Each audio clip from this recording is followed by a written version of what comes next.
You just spent $35,000 on a brand new RAV4. Congratulations. In 3 years, it is worth half that. The transmission is making a noise the dealer cannot explain. And your neighbor, the quiet guy who fixes things in his driveway, is driving a 15-year-old Japanese SUV with 200,000 miles on it and zero problems. Zero. He paid $6,000 for it. Cash. And he is never, ever trading it in. That is not luck. That is engineering. And today, we're going to talk about exactly which SUVs are doing that. Here's the reality most car buyers never figure out. The used car market is flooded with options. But buried underneath the overpriced Highlanders and the beat-up Pilots, there are 3 Japanese SUVs that mechanics quietly recommend to their own families. Not to customers. To family. Because if they told every customer, nobody would buy new cars anymore. And that is bad for business.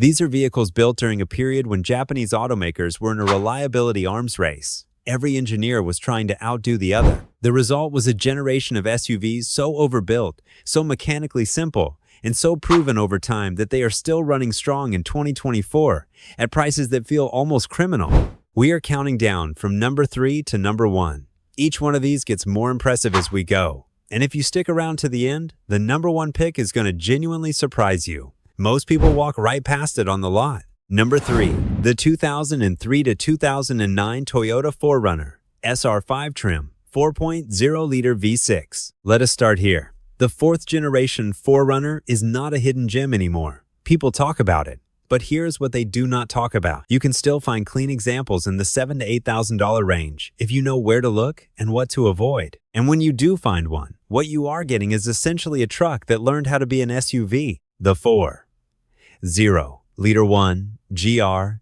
FE V6 engine is one of the most respected power plants Toyota ever built. Mechanics love it because it almost never fails before 300,000 miles. Not 90,000, not 150, 300,000. That is not a typo, and it is not an exaggeration. The engine in these trucks is the same basic architecture Toyota used in the Tacoma and the Tundra. It was built for punishment. What makes this generation specifically interesting is the body-on-frame construction. While everyone else was moving to unibody crossovers that crumple and corrode and cost a fortune to fix, Toyota was still bolting a real truck frame under the 4Runner. You can replace almost every major component on this vehicle at a normal shop with normal tools. There's nothing exotic about it. Nothing proprietary. Nothing that requires a dealership scan tool just to change a sensor. Now, here's the honest part.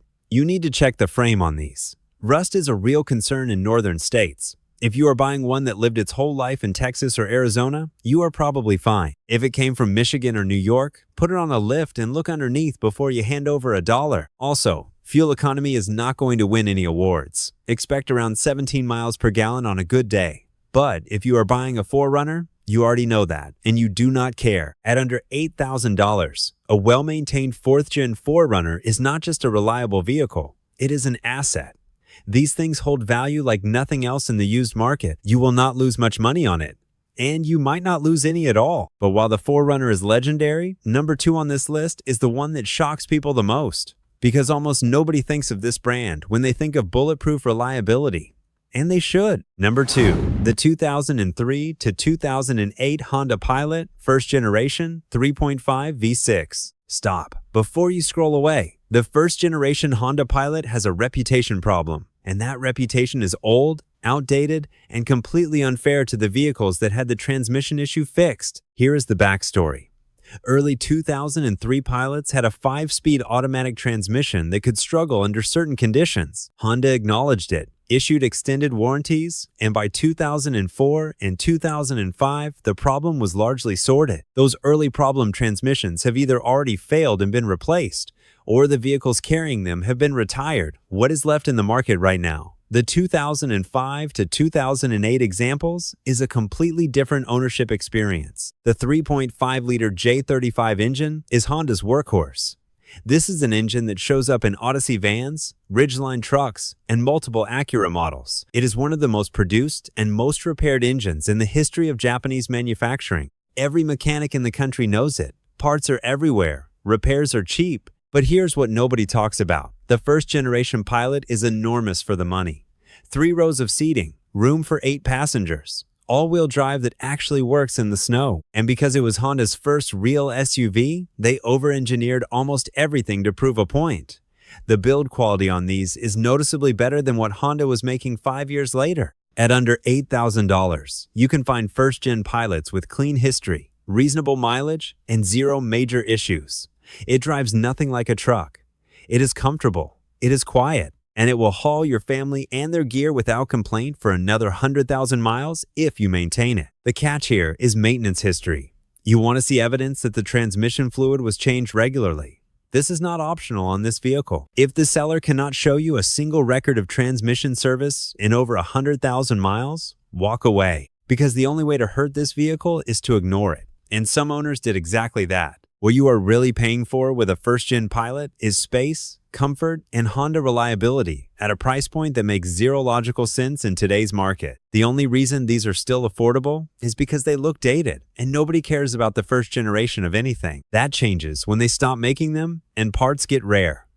Which brings us perfectly to our number one pick. Because this vehicle is at exactly that tipping point right now, and the window to get one cheap is closing faster than most people realize. Number 1. The 2003 to 2009 Lexus GX 470 4.7-liter V8. This is the one. This is what mechanics drive when they retire.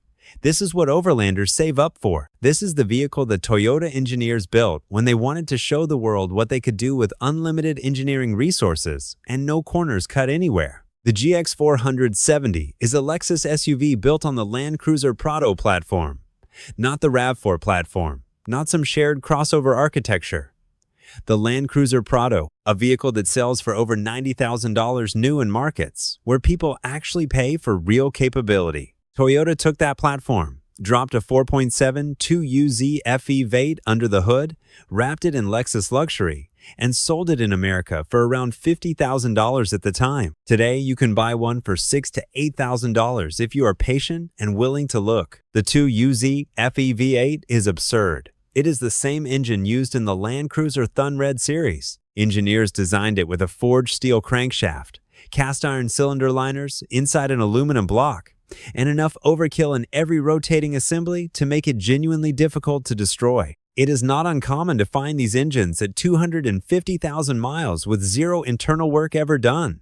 Just oil changes. That is it. The transmission is equally strong. Toyota's A700F 5-speed automatic is not exciting.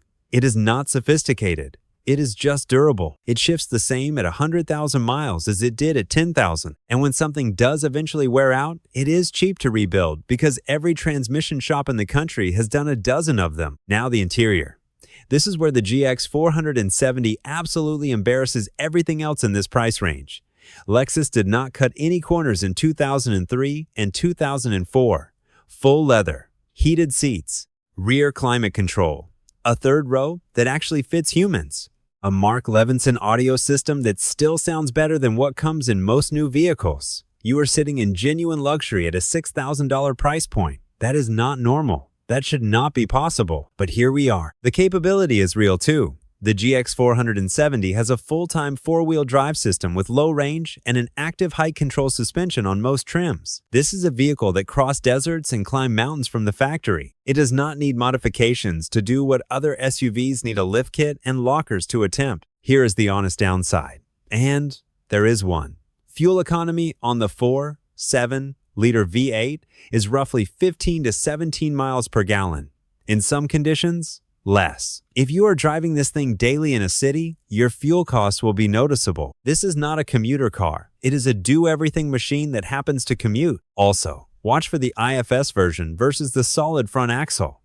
This generation has independent front suspension, which purists debate endlessly. It is still excellent off-road for 99% of owners. But if you need to crawl boulders for a living, you want the FJ Cruiser, not this. The bigger issue right now is the market. Car enthusiasts have started discovering the GX 470 inches the last 2 years. Prices are climbing. The window where you could find a clean one under $8,000 is not going to stay open forever. A year from now, this conversation might be under $10,000 instead. 2 years from now, it might be $12,000. These are the kinds of vehicles that appreciate when they stop being ignored.